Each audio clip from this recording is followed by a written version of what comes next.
Este fenómeno que estás observando en la medusa se conoce como bioluminiscencia. Es posible que ya hayas escuchado hablar de esto. Probablemente te estés preguntando qué es lo que ocasiona este fenómeno. Bueno, la respuesta la encontramos en la proteína GFP.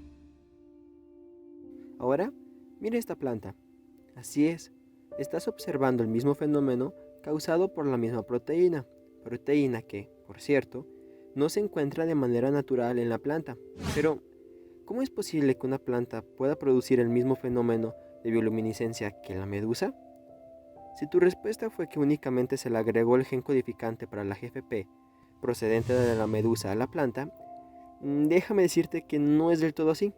¿Te interesa saber más acerca de esta fascinante historia y cómo es que se relaciona con la técnica de mutagénesis dirigida? Quédate en el video.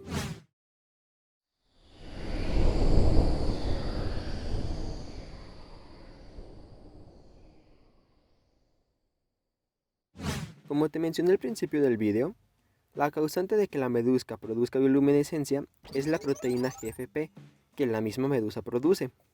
Esta es una de las proteínas con más relevancias en diversas áreas como la bioquímica, farmacología, biología molecular, ingeniería genética y un largo etcétera. Por ejemplo, nos permite conocer cómo es que una sustancia viaja a través de un organismo. Teniendo esto en cuenta, es de gran ayuda para estudios en la biotecnología vegetal. El avance de la misma biología molecular y de la ingeniería genética nos ha brindado tecnologías sumamente importantes. El uso de la proteína GFP en plantas es un claro ejemplo de esto último. Pero, ¿cómo fue que logramos hacer que las plantas brillen?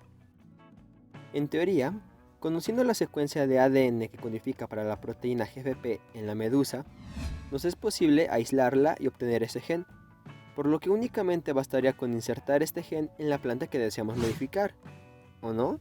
Si lo hiciéramos de esta manera, los resultados serían estos. Bastante distintos, ¿no crees? Pero, ¿por qué pasa esto? ¿Qué es lo que no se está haciendo bien? ¿Acaso es que la técnica falla? Bueno, el problema radica en cómo es que la planta interpreta un segmento específico de la secuencia para el gen. Para poder comprender qué es lo que está pasando, es necesario entender antes algunos conceptos. Recuerda que una planta se considera como un organismo eucariótico, por lo que, a la hora de producir un ARN mensajero, este sufre una serie de modificaciones de su secuencia antes de poder llegar al ribosoma y sintetizar una proteína. Recién producido un ARN mensajero en una célula eucariótica, este contará con intrones y exones a lo largo de toda su estructura. Ahora, un intrón es aquella secuencia de ácidos nucleicos que no codificará para una parte de la proteína, mientras que un exón sí lo hará. Antes de que un ARN mensajero de una célula eucariótica llegue al ribosoma, este sufre un proceso conocido como splicing, en el cual todos los intrones serán eliminados, dejando únicamente las secuencias que sí codificarán para la región de la proteína, los exones. Veamos la secuencia del gen que codificará para la proteína GFP. Dentro de la secuencia podemos observar los codones de inicio y de terminación para la traducción, también podemos observar la región causante de la bioluminiscencia en la proteína, pero mira estas secuencias. El problema de que la planta no pudiera expresar el gen de la misma manera en que lo hace la medusa es causado justamente por estas. Resulta que la planta interpreta estas regiones como el inicio y la terminación de un intrón. ¿Y te acuerdas qué es lo que le pasa a los intrones de un ARN mensajero? Exacto. La planta interpretó esta secuencia como un intrón y lo cortó antes de poder llevarlo al ribosoma, por lo que la proteína producida no tenía la estructura correcta para poder producir el mismo brillo en comparación a como lo hacía la proteína de la medusa. Una vez conociendo el problema, ya era posible empezar a buscar una solución. La solución prácticamente consistía en lograr hacer que la planta no interpretara la secuencia como un intrón. Pero, ¿cómo se lograría esto? Bueno, aquí es donde entra la técnica de mutagénesis dirigida. Es necesario revisar antes un par de cosas. De manera rápida y sencilla, recuerda que una proteína está conformada por una secuencia específica de aminoácidos. Un triplete de bases nitrogenadas conforma un codón. Cada codón codifica para un aminoácido específico. Por ejemplo, el codón conformado con las bases nitrogenadas de adenina, uracilo y citosina va a codificar específicamente para el aminoácido de isoleucina. Pero esto no es todo.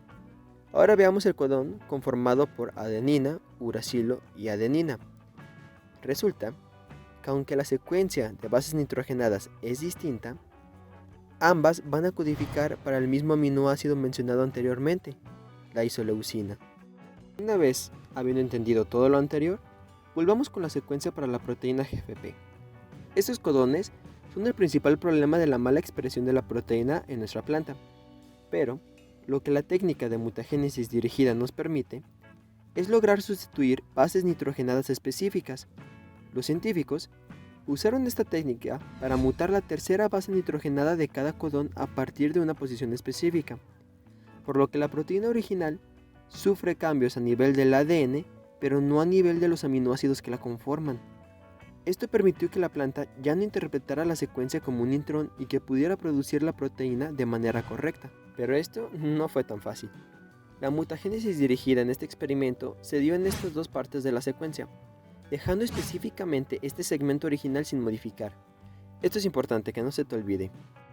Pero atento que la cosa se complica aún más.